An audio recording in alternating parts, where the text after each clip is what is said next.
तो इस तरीके से आपको ये सारे निकालने हैं।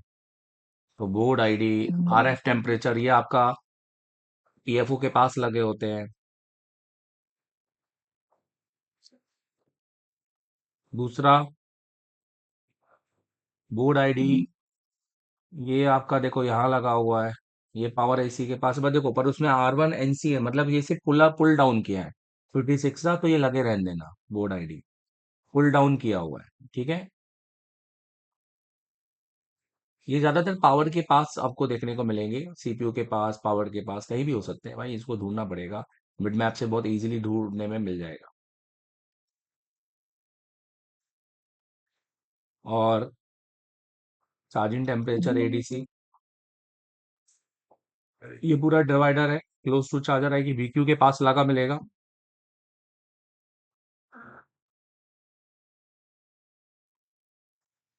और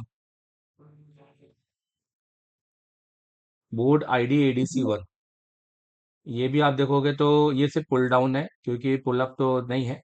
पुल डाउन है, मतलब R1 नहीं दिया है, NC है। मतलब ये सिर्फ 39K के रजिस्टर के साथ ग्राउंड होना चाहिए। तो ये भी आपको देखने को मिल जाएगा। तो ये आपको इम्पोर्टेंट है टेम्परेचर एरर के लिए। और एक टेम्परेचर एरर आपका इस बोर्ड में आएगा बैटरी की वजह से। तो ये हो गया टेम्परेचर एरर। बाकी ये टेम्परेचर आपका बैटरी कनेक्टर की वजह से आएगा, और जिसके अंदर ये NTC यूज किया है। तो देखो, इस बोर्ड के अंदर अगर हम यहाँ पर बात करें, ये हमारा बैटरी कनेक्टर है। फिलहाल हम इस बोर्ड की बात कर रहे हैं, तो इसमें तो प्लस दिया हुआ है और माइनस दिया हुआ है। तो थर्म, तो आपका जो टेम्परेचर की लाइन है, ये बिल्कुल आप देख रहे हो कि यहाँ से गायब ही कर दी है। मतलब इन्होंने इसकी यूज ही नहीं किया है, क्योंकि इन्होंने यहाँ पर डायरेक्ट इसको आईसी से यूज कर लिया। ठीक है, अगर हो तो आपने अपनी बैटरी कनेक्टर का जो NTC है वो भी आप ध्यान रखिएगा। तो ये हो गए आपके temperature error, Unisocs main power IC, और ये सप्लाई आपकी पावर आईसी के अंदर है। ठीक है, सारी विथ मेन पावर आईसी। अब इसके साथ हम वापस जाएंगे, और अब देखेंगे कि अब हमें पावर में क्या मिल सकता है। यूएसबी सप्लाई देखेंगे, USB supply with Unisoc BQ और विद मेन पावर आईसी। अच्छा, इसके अंदर ऐसा होगा, ठीक है। तो ये कैसा बनेगा, आओ अपन देखते हैं। इसके अंदर क्या है मैं आपको बताऊं। सबसे पहले सीसी, सीसी के बाद, पहले मैं आपको बता देता हूँ। यहाँ पर DPDM की लाइन जा रही है, ये देखिए। ये एक मान लेते हैं DP, और ये मान लेते हैं DM, और ये CC है, ठीक है। ये हमने ले लिया C, CC, मतलब चार्जिंग कनेक्टर, और एक सप्लाई इधर, और एक सप्लाई इधर, ठीक है। आओ देखो, तो यहाँ पर ये हम सब बोर्ड में आ जाएंगे। ये बीबस आ रहा है, हमें चाहिए USB। ये देखो, यूएस तो CC1 हो गया। तो CC1 CC2 की बात अभी नहीं, अभी करेंगे खाली DPDM की बात। ये देखो, ये DPDM, अब ये DPDM सीधा इन 3 पेज में जा रहे हैं। तो ये ले लिया, और ये ले लिया M, ठीक है। और ये जाता है UMP 5100G, मतलब मेन पावर के अंदर। इससे समझ गए होगे भाई, मैं लिख भी देता हूँ, मेन पावर आईसी, ठीक है। अब इसके बाद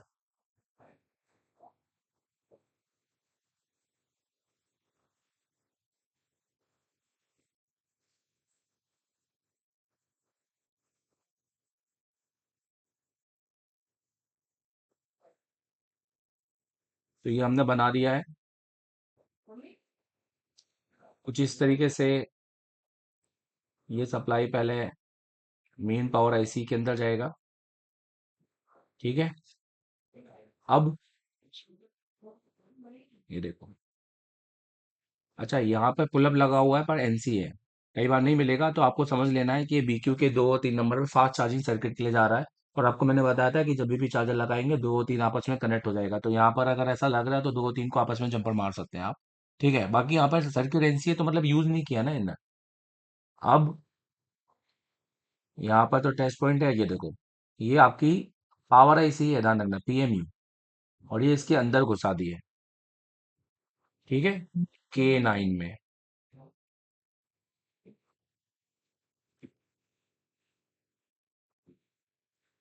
ठीक है,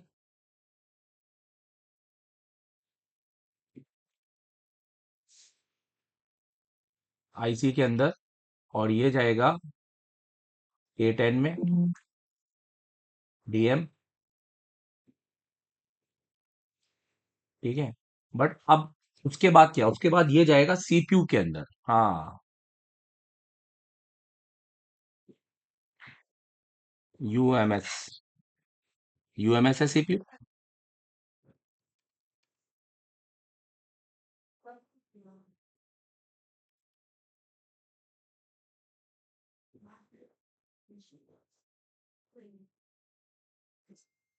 और ये सप्लाई बन जाएगी बीबी करके।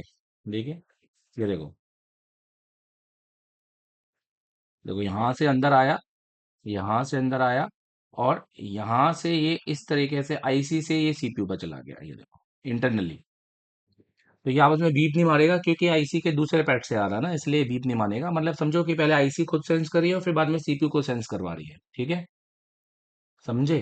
तो ये आपका है बीबी यूएसबी डीपी। ये लाइन सीपीयू से ओपन हुई तो भी आपका फेक चार्जिंग, स्लो चार्जिंग और ये सब आएगा।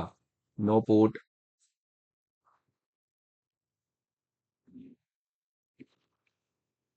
ये देखो, क्लियर है। और ये निकलेगा यहाँ से भी। तो ये मेन इंपॉर्टेंट पैड है, ये पैड पे हमें ध्यान देना है। और ये निकलेगा J9 और J10 पे।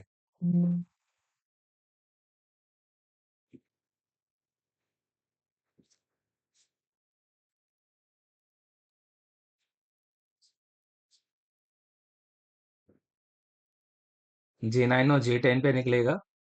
ठीक है, तो ये इस तरह से यूएसबी की सप्लाई कुछ इस तरह से है। और और अगर मैं एक और बताना चाहूँ कि पूरी बता दूं तो ये BQ में भी जा रही है भाई। बट BQ में ये क्या है, एनसी है। यहाँ से फिर भी मैं डाल देता हूँ, कोई नहीं है। ये देखो,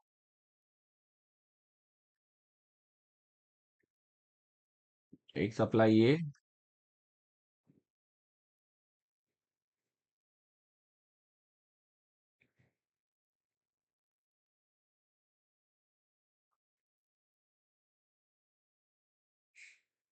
देखो।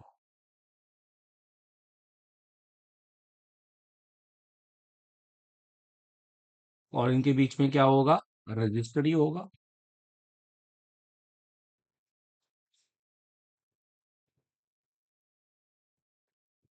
पुल में रजिस्टर होते हैं ना भाई,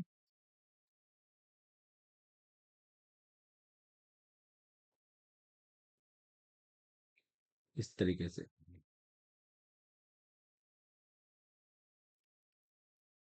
ठीक है, और ये सप्लाई पर कैसी है अभी फिलहाल। और ये रजिस्टर 1K के होते हैं, एनसी। ठीक है, और ये जाते हैं BQ के 2 नंबर पे और 3 नंबर पे। तो डीपी वाली सप्लाई 2 नंबर पे जाती है।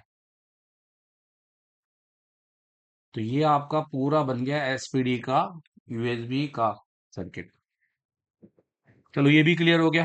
अब हम इसके बाद में पावर आईसी को और पढ़ लेते हैं कि पावर आईसी के अंदर और कुछ है क्या। तो देखो, ये यूएसबी हो गया, पावर आईसी के अंदर और कुछ भी नहीं है देखा जाए तो। एक आपका चार्जिंग हो गया। तो ये चार्जिंग के अंदर क्या है, कुछ नहीं है, ये बैट सेंस है। ये मतलब अगर K12 पे अगर आपको 4 वोल्टेज नहीं मिले तो भी आपको चार्जिंग का कोई ना कोई फॉल्ट जाएगा। और इस पर ये देखो एक मॉसफेट NC लगा हुआ है ना, ये नहीं है, तो ये एक 0 ओम का रजिस्टर लगा हुआ है। तो ये होना जरूरी है, आपने बस करना ये है कि पावर IC निकाल कर K12 पे आपको 4 वोल्टेज चेक करना है। ठीक है। तो बात पावर IC की ही हो रही है।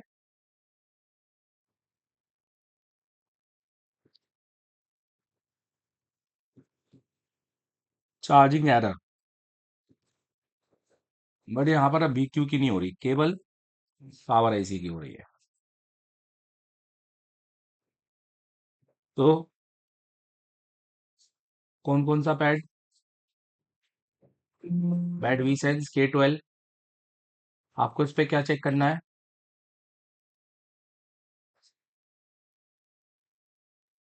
आपको इस पर चेक करना है K12 IC के पैड पर। पैड पे चेक करना है 4 वोल्टेज। 4 वोल्टेज मतलब बी बैट का वोल्टेज, या तो बी बैट दिया, OL नहीं होना चाहिए। ठीक है। और वी चार्ज, ये तो आपका चार्जिंग से आया, ये तो शुरू के पहले उसमें बता दिया था। ये बी बस से आ रहा है, एक 0 ओम, एक 100 ओम्स के रजिस्टर के साथ। अब इस रजिस्टर को जंपर भी मार सकते हैं। यहाँ पे आपको 5 वोल्टेज चेक करना है। पैड है K11। ठीक है। 5 वोल्टेज विथ चार्जर लगाकर नहीं आया तो ना डिटेक्शन नहीं होगा, डिटेक्ट ही नहीं होगा, आपका चार्जिंग केबल डिटेक्ट नहीं होगा। ठीक है। फिर उसके बाद चार्जिंग PD, ये आपका चार्जिंग इनेबल, ये BQ के 9 नंबर से आएगा, तो ये भी आपको चेक करना है, नहीं आया L11। तो ये आपको चेक करना है track with BQ pin number 9। ठीक है। नहीं तो फेक चार्जिंग आएगा। तो ये सारी चीजें मेरे साथ नोट कर लेना, क्योंकि SPD आपका पूरा चार्जिंग क्लियर कर देगा। फिर उसके बाद में CC1, USB CC1। तो ये टाइप C के डिटेक्शन में अगर आपको लग रहा है कि फूट रहा है, बार बार ऑन ऑफ हो रहा है, ठीक है, P2 R2 सिर्फ P2 पैड पे ट्रैक चेक करना है विद CC के साथ।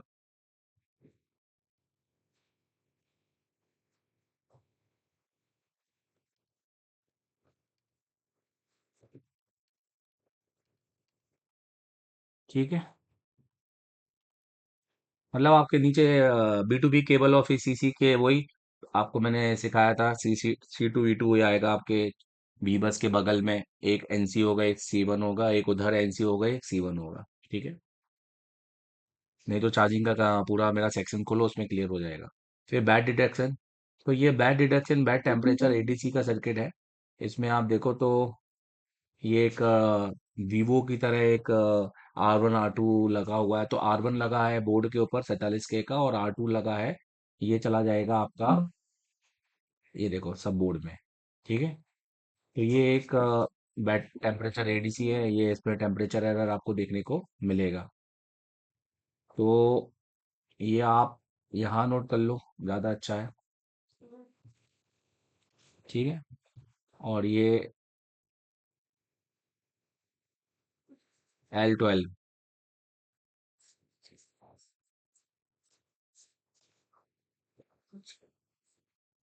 ठीक है।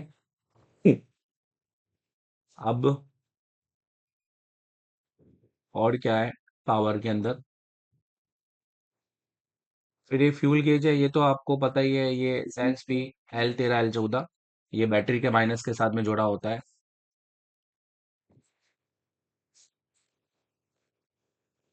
L13 L14। आपको बस कुछ नहीं करना है, आईसी निकाल के इस पे ग्राउंड चेक करना है, अगर आपको बैटरी एरर आ रहा है तो। ठीक है। और इसके साथ में लगा होता है, फिर अगर ग्राउंड नहीं आया तो ट्रैक बनाना है, ट्रैक विद संट रजिस्टर।